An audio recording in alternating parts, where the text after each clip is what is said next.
Gairah liar ayah mertua, bab 14. Aku sudah berusaha melupakan ayah mertuaku.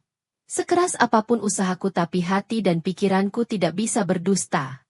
Aku sering merasa menderita karena selalu membandingkan suamiku dengan ayah mertuaku.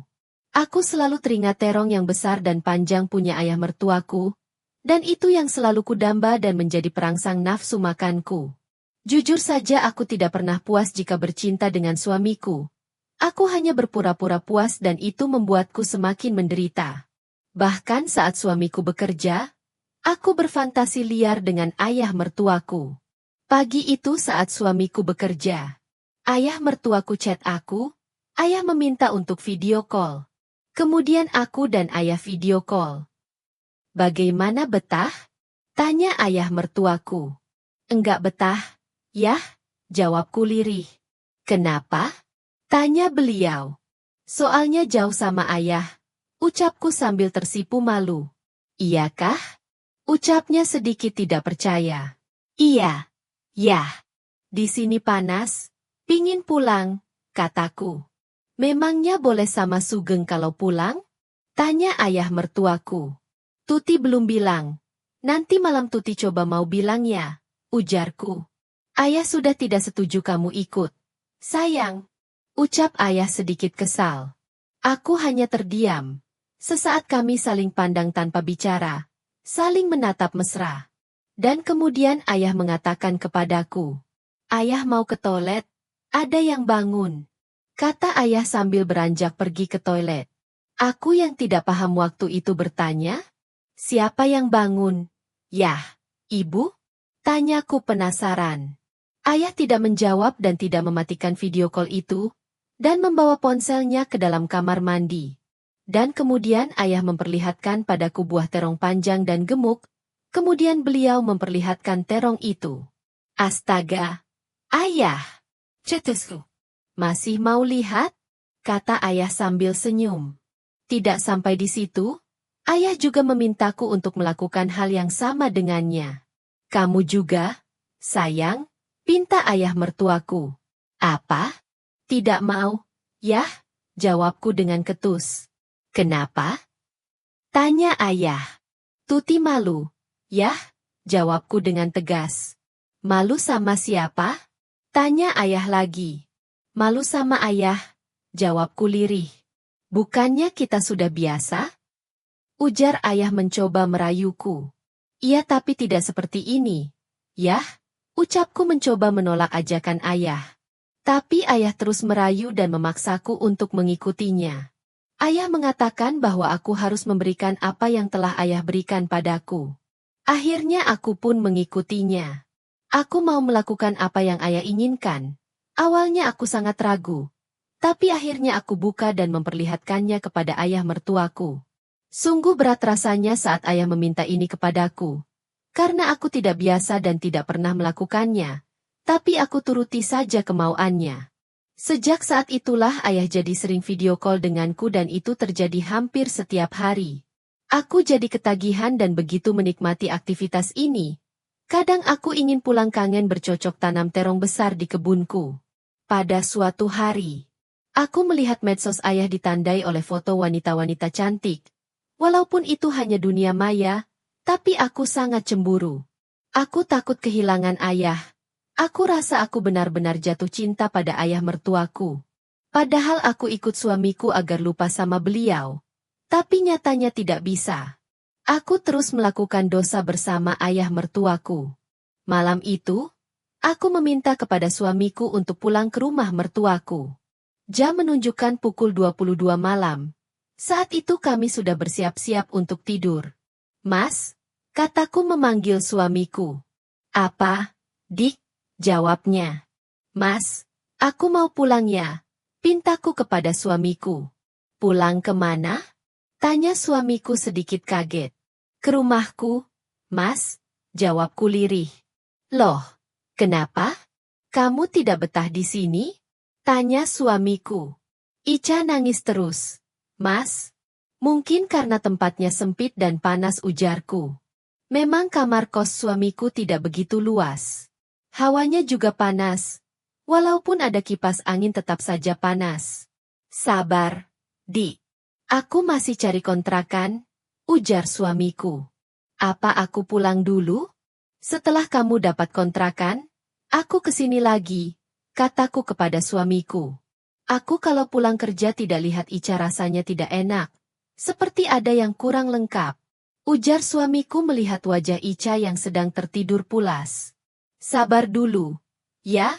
Ujar suamiku menenangkan aku. Iya, Mas, jawabku lirih.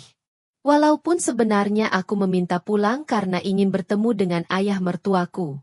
Keesokan harinya, aku menghubungi ayah mertuaku melalui telepon. Iya, Nak, ada apa? Kangen.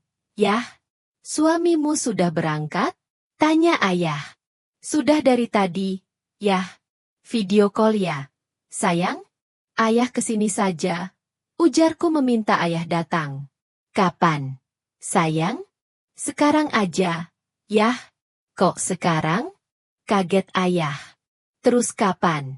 Yah? Ayah belum pegang uang. Sayang? Nanti aja setelah ayah gajiannya. Tuti tidak minta apa-apa kok yah. Yang penting ayah kesini dan bawain terong panjang dan gemuk itu. Iya ayah usahakan. Kamu jadi ketagihan ya sama terong? Tanya ayah di seberang sana. Jangan lama-lama ya. Yah, punya Mas Sugeng kecil dan tidak tahan lama. Ujarku merengut. Hahaha. Iya, sayang. Ayo video call dulu sekarang. Iya. Yah. Akhirnya aku melakukan video call bersama ayah mertuaku. Hampir 30 menit kami melakukan video call. Tiba-tiba aku dikagetkan dengan kedatangan suamiku. Kebetulan aku tidak mengunci pintu kos. Aku pun segera meletakkan ponselku di bawah bantal, kemudian menutup tubuhku dengan selimut. Suamiku masuk ke dalam kos dengan tergesa-gesa. Sudah pulang, Mas? Tanyaku mencoba untuk tenang. HP-ku ketinggalan, Dik, jawabnya. Ditaruh di mana, Mas? Ujarku. Ini, Dik, kata suamiku sembari mengambil ponselnya yang berada di atas meja. Ica tidur. Dik? Tanya suamiku sembari melihat Ica yang tidur. Iya, Mas, jawabku singkat. Kamu kenapa nggak pakai baju?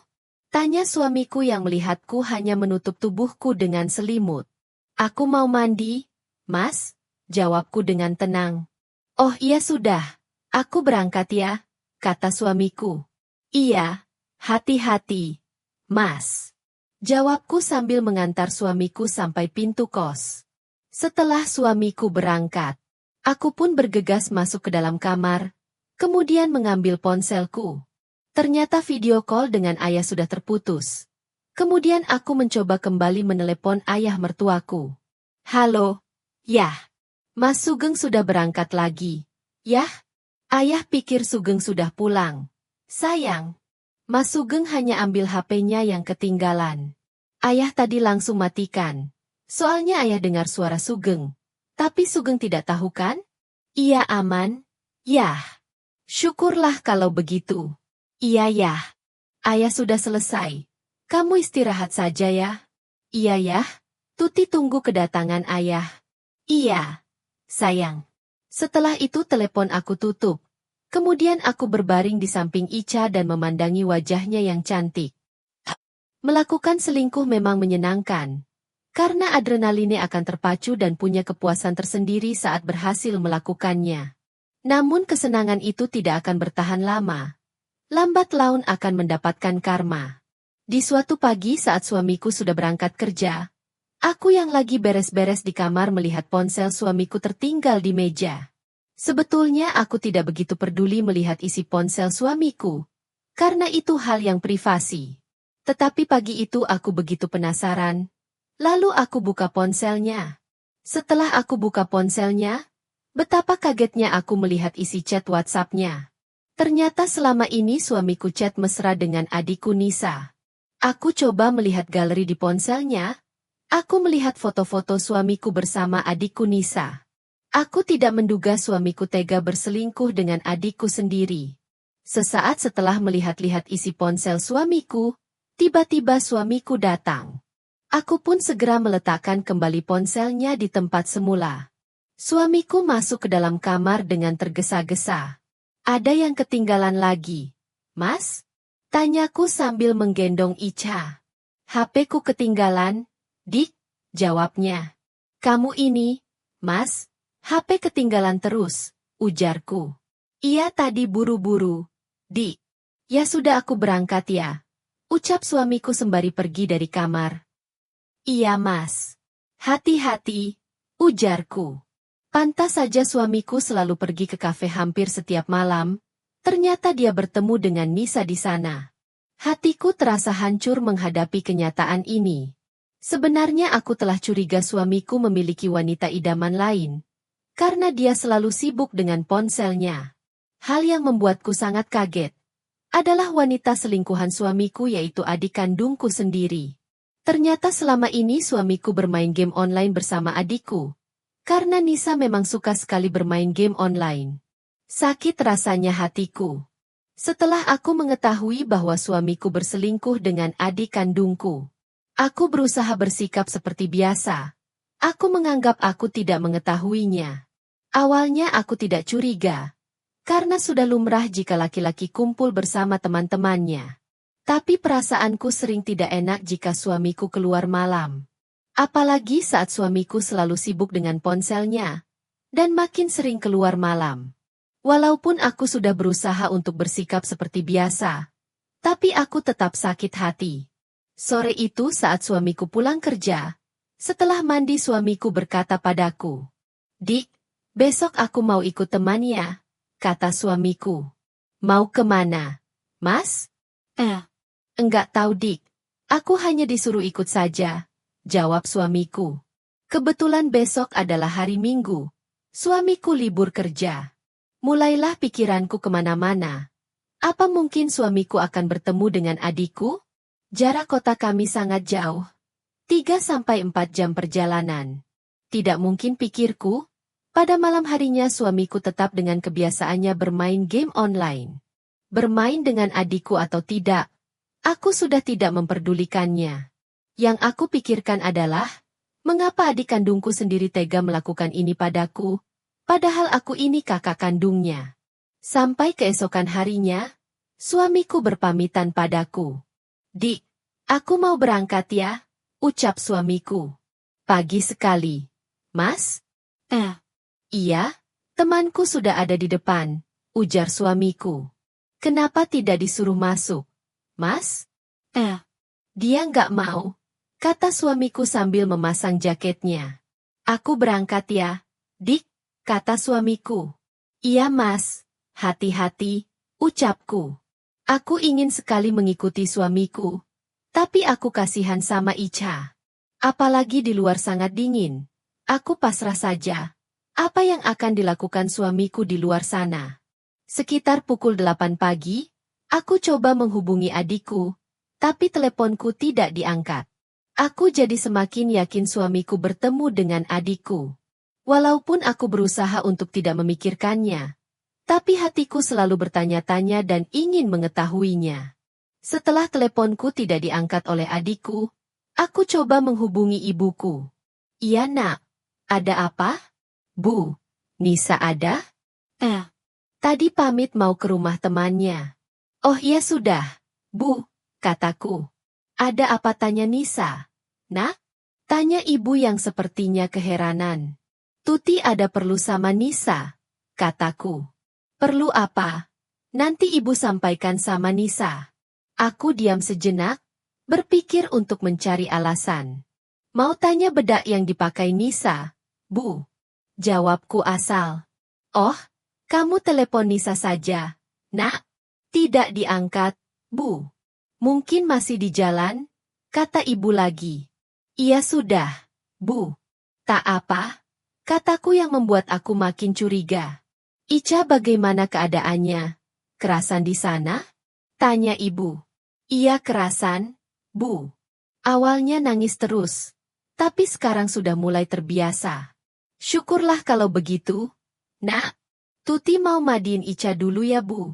Iya, Nak. Setelah telepon ditutup pikiranku makin tidak karuan.